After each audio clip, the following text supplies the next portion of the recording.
Hello everyone, this is John from Coins, RPGs, and more.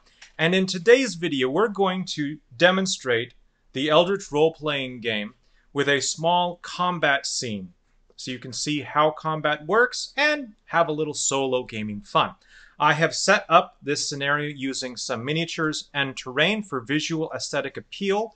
The Eldritch RPG does not require miniatures in order for you to play.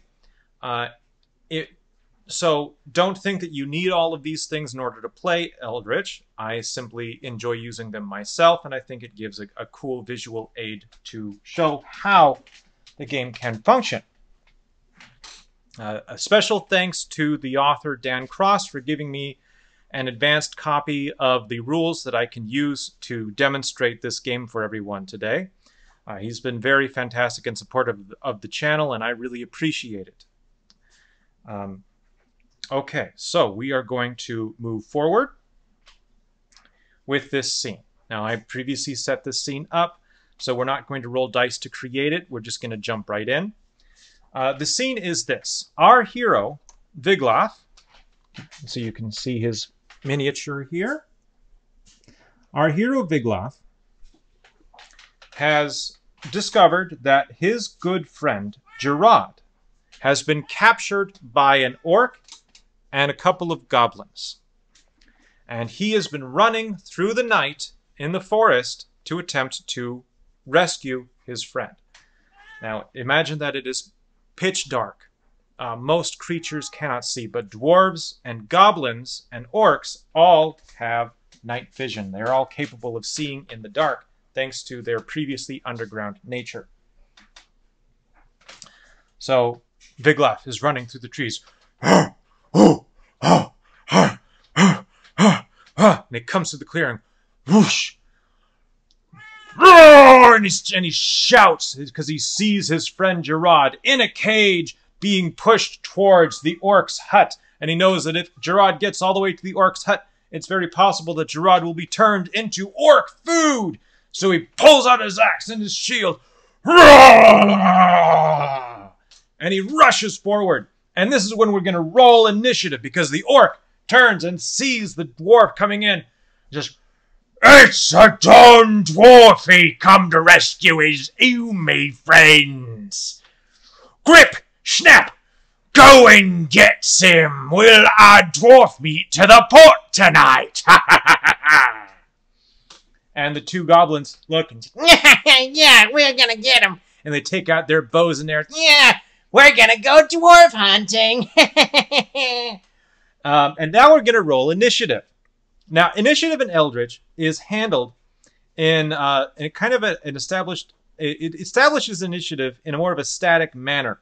Initiative is based off of your prowess die. So your prowess die sets you up for your initiative order. In our case, Wiglaf's prowess of D8 puts him in initiative or in battle phase 3.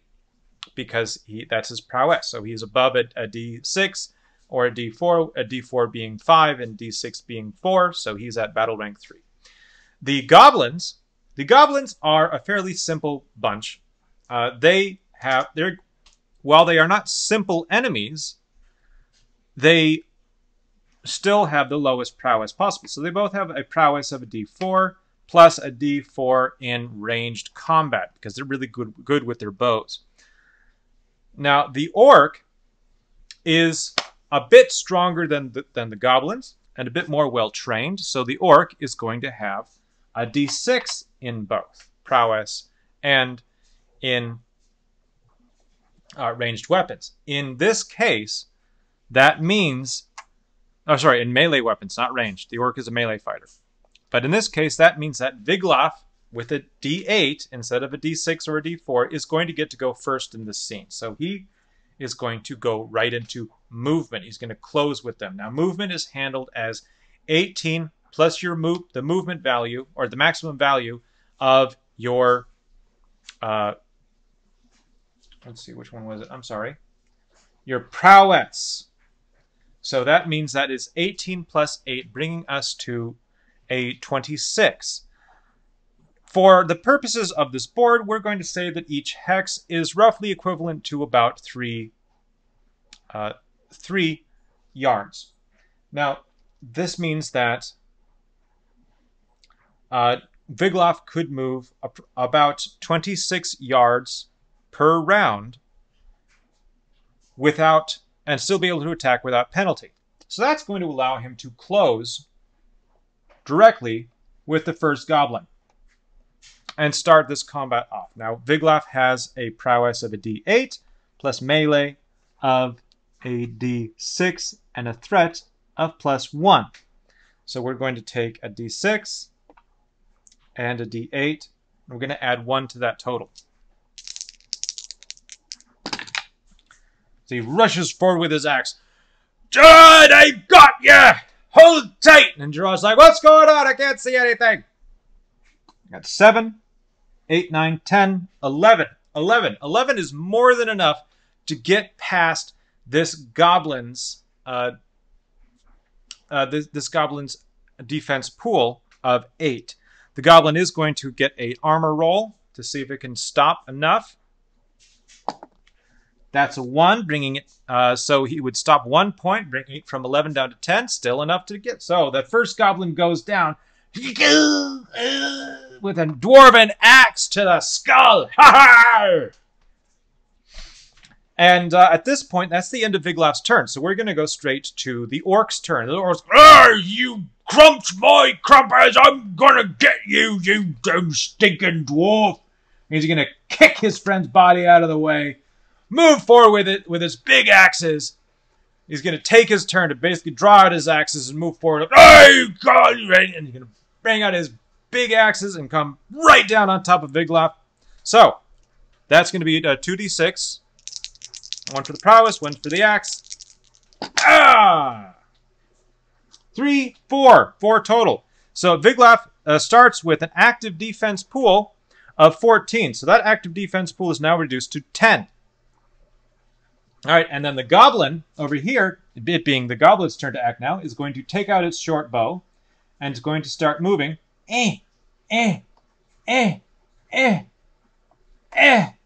around to get a ranged shot at Vigloff's flank. Let's hunt some kidneys. Firing the bow. Yep. Roll the die out of the box. Put it back in the box. Okay, that's a 3 and a 4. 4, 5, 6, 7 total. So that brings his active defense pool from a 10 down to a 3. As Vigloff kind of brings his shield around, pang, to block the blow with his shield. And he is feeling pretty good about himself at that point in time. Okay, so that's the Goblin's action. That's the Orc's action. That's Vigloff's action. So now we're going to go into round 2. In round 2, Vigloff is going to go first again. But Vigloff, seeing this huge orc in front of him, and the orc is the main enemy at this point in time, is going to take his axe. Damn stinking orcs, always getting in the way. That's weird accent. I don't know. Have fun.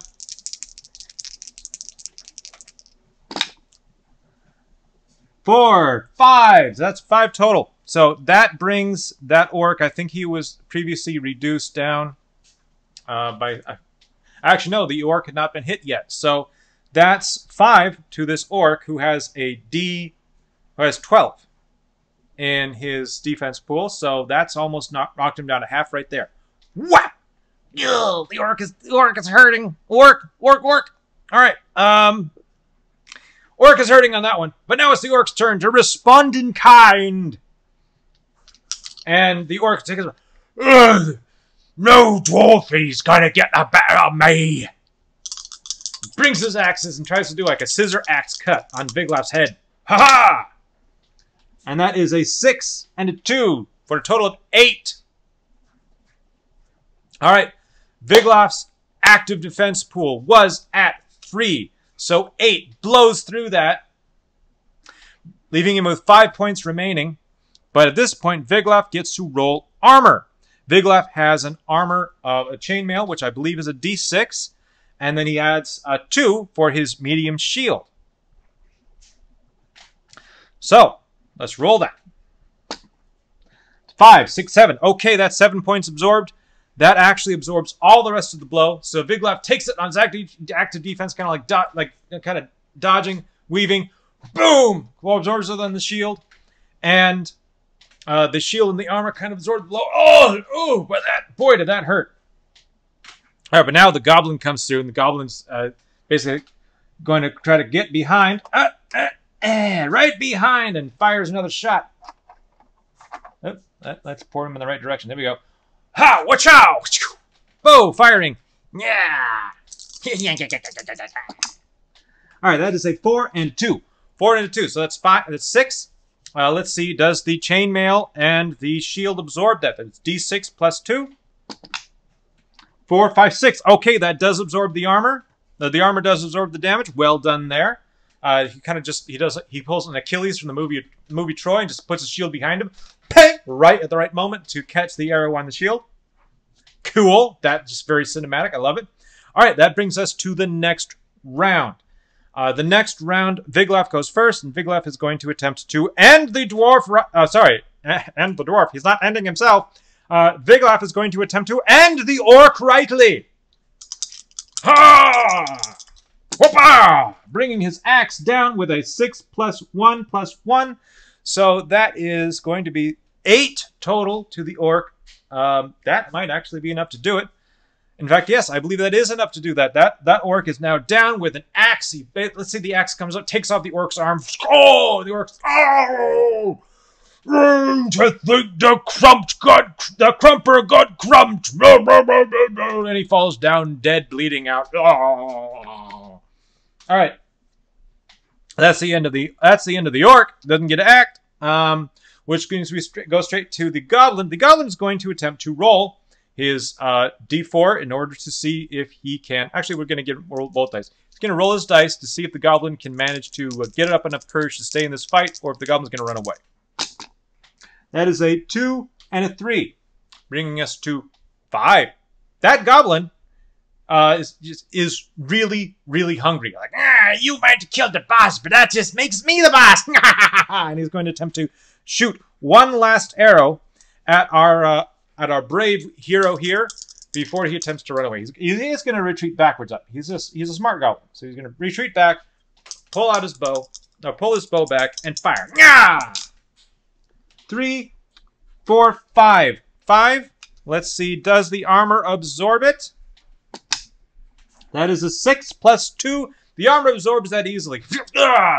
Wiglaf takes about 40 pounds of pressure in his back, but otherwise remains unharmed.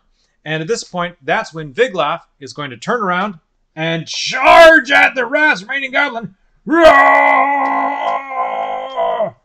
For Boroth! Bam! And let's see, get that die, and we're gonna make that roll. 5, 6, 7, 8, 9. That's 9. That's past the goblin's defense pool of 8, if I recall correctly. And so that goblin is ka-chunked.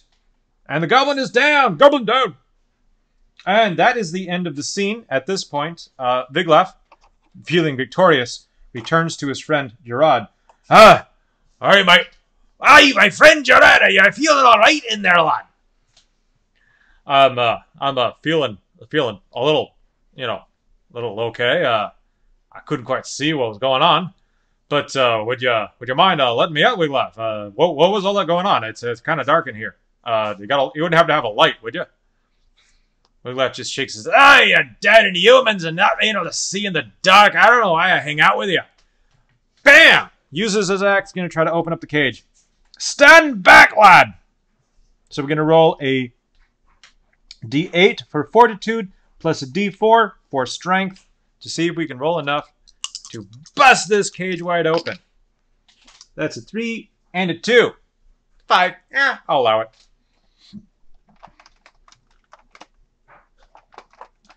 Pang!